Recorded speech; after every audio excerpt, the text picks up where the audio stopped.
Good day, viewers. Walter here. The topic of today's vlog is nostalgia. Nostalgia. If you stay and hear me out, I just might bestow some food for thought upon you. Today I share with my viewers a story I wrote some 20 years ago, shortly after retiring from the Norfolk Southern Railroad, where I was a railway carman for 34 years.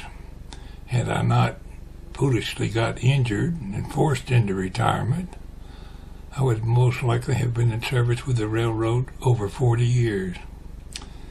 I always thought I'd make it that far, but I didn't. Nostalgia might seem like an odd topic for a story, especially on the Pwalpar YouTube channel, but to me, a retired railroader, it is more than that. It's about our lives in general, and nostalgia affects virtually everyone's life, no matter what field of endeavor you may pursue.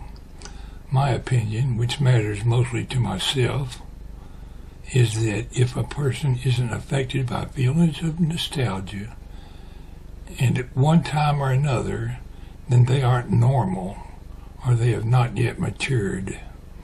I think it's something that affects older people much more than our young people. At this point in my story, let's stop and compile how several dictionaries define it. Nostalgia, definitions, origin.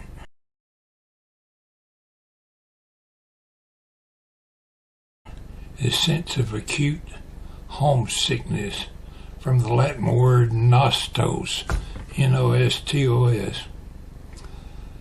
Sentimental recollection, a mixed feeling of happiness, sadness, or longing when recalling a person, place, or event from the past, or the past in general. A noun, sentimental longing or wistful affection for the past. Derivatives, nostalgic adjective, nostalgic adverb, sentimental remembrance of our longing for people, places, possessions, and experiences of the past. A bittersweet longing for things, persons, and situations of the past. The condition of being homesick or homesickness. Thanks to arouse nostalgia, something or things intended to arouse a feeling of nostalgia or to evoke the past in a way that arouses nostalgia. Homesickness, a longing for home or a family away from them. Noun, longing for something past. Transferred sense, a wistful yearning for the past or nostalgia. Okay, I was asked one day shortly after retiring by a fellow railway carman if now that I'm no longer with the railroad, if I missed it. And it got me to remembering certain things in life that I began this self-analysis of sorts. This story is the results of it. Now, I'm sure that nobody would miss the drudgery of physical work, but I personally enjoyed working for the railroad, but many can't wait to leave and never look back. But in time they will, when some event or memory of things triggers their nostalgic feelings they have for things that had a fondness for, often things they did not appreciate before. We all have these triggers. I refer to them as triggers. I would but at least list a few. When I was in the Navy, I developed a lot of triggers that provoke feelings of nostalgia. I often had to stand hours of guard duty standing alone on the quarterdeck while the rest of the crew either slept or was away on liberty, to overcome the weariness of walking back and forth and carrying a pistol and the constant need to remain alert. I developed certain pleasures from having to do it. What in the world is this fool talking about, you may be wondering? Well, I will tell you, I learned that I enjoyed the sounds of tugboats, busy tooting their horns to signal each other as they moved ships around in the harbor. Just hearing a tugboat now will provoke nostalgia. I developed the fondness for working alone, something that follows me to this day. There are lots of triggers that hearing the sound of the waves lapping on the side of the hull, or hearing the ship's bell ring, or the sounds of passing ships' screws churning in the water. I suppose that when I developed these feelings, it was just to break the monotony, but I was developing fond memories at the same time. There was a lot of things I liked and disliked, especially regarding working up the railroad, and not many became triggers, but quite a few did. It's my opinion, if you can't develop these triggers, then you should be doing something else instead. You can't always do what you like to do, so learning to like what you do makes all easier to do. That's one way your mind helps you deal with life's more difficult or tedious tasks. My fond memories with the railroad will always remain with me, and the occasional trigger will bring them to mind. Memories like riding down the main line, sitting out on the boom car of the derrick instead of cooped up in the coach cars, and just feeling the wind blow in your face and watching the world go by. Derive a good feeling from it rather than dwell on the hard day you spent dragging heavy cables up and down the banks to various derailed and turned over train cars. I really enjoyed standing in the open top doorway of one of the coach cars and listening to the click click clack of the rails and approaching signals when fading, and ding ding ding ding ding ding. I could still hear it in my head, crossing gates as they were passing them by through the countrysides of Georgia, occasionally returning the ways of people along the way. I always felt a great sense of accomplishment after completing a difficult job. Many triggers may come to mind as time goes by. Perhaps it would be the sound of a distant train blowing for a crossing, or some sound or some event that will bring on a case of nostalgia. I don't mean homesickness, as one definition put it, but rather a pleasant feeling on my fond memory of being touched by a bit of sadness due to the realization that those times will not come again. What I'm saying, stop and think about what life deals us and what your triggers, both past and future, may be, and learn to appreciate them. Perhaps it may be the smell of bacon cooking. You will remember a lost loved one who used to cook bacon for you.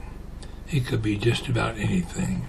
Perhaps the sounds of a baby crying or a dog barking, the smell of pipe tobacco, or the sight of a familiar object, or someone who reminds you of someone else. Now, as I retell this story some 20 years later, I still have railroading in my blood. I suppose I always will. And it's what made me create the website carknocker.com and become an avid rail fan. Since then, I have produced hundreds of train videos, vlogs, and projects here as a YouTube creator on the Pwalpar channel. If I could offer one bit of advice regarding nostalgia, it would be simply this: learn to appreciate what you have. Take the time to smell the roses. To end this story, I will answer a friend. Yes, my friend, I do miss working for the railroad. Y'all have a good day. It's Pwalpar signing off.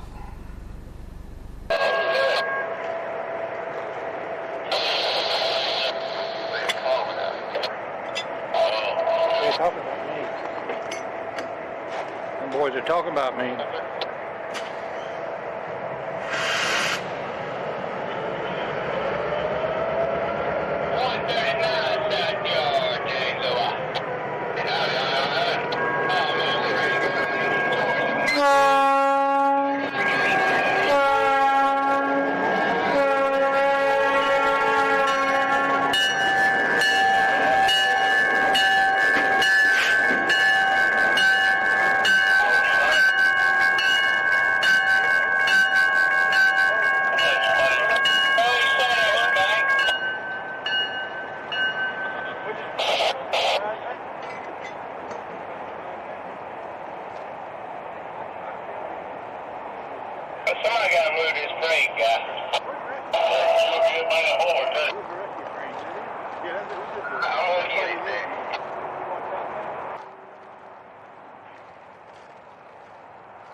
That crew's getting ready to call it a day.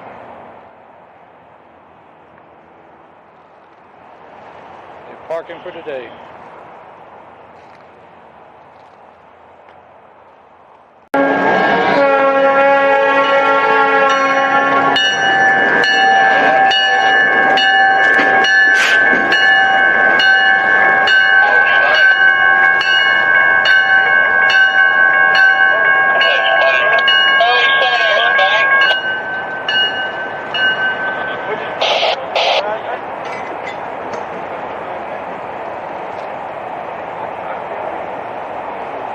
Somebody got to move this crate, guy.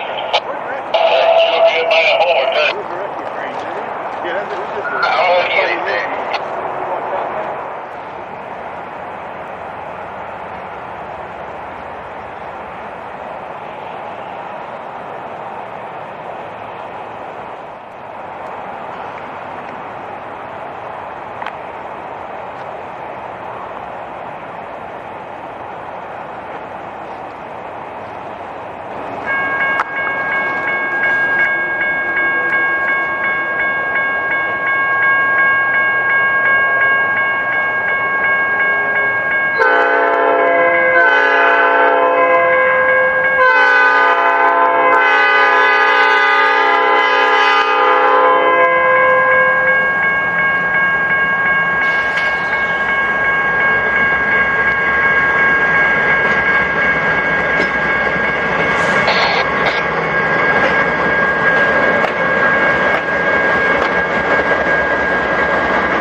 Well, it was a sunny day earlier, and now the clouds are moving in on me.